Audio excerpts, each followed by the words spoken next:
So number one, I'll say diet, well, because what I work with generally people is to boost the metabolism and making sure that we cleanse the metabolism, so we reset the metabolism, because diet is one of the biggest reason why the estrogen levels, the foods we eat that are going to affect our estrogen, especially in terms of protein, the meats we eat, where they from, how were they brought up, were they injected with a lot of estrogen, and as a result, when we consume it, then we also have a lot of estrogen into our system.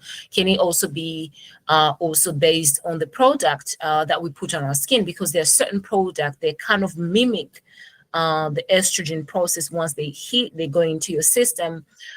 Things like plastic, things like paraben, you find it in a lot of chemicals. So please pay attention when you look at your label. Pay attention and see those possible chemicals that can affect your estrogen and increase your estrogen. It affects men and women. It's not only a women issue too. There are also men. A lot of men are also experiencing estrogen dominance in the world that we live in today. So just keeping that in mind, in order for it to help you maintain well and be very much alert of what you are consuming. Things like plastic, BPA, if you can avoid in terms of plastic and then just consume things that have less BPA, that'll be fantastic. And then in terms of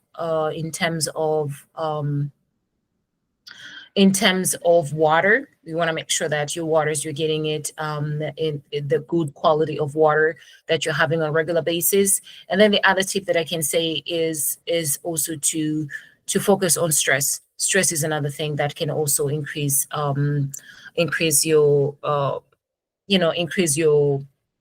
estrogen, because stress is gonna affect the cholesterol. I mean, the stress is gonna affect cortisol, which I spoke about in the last video, and then from there it's also going to affect your progesterone, and then as a result is also going to affect your estrogen. So it's like everything is very well connected.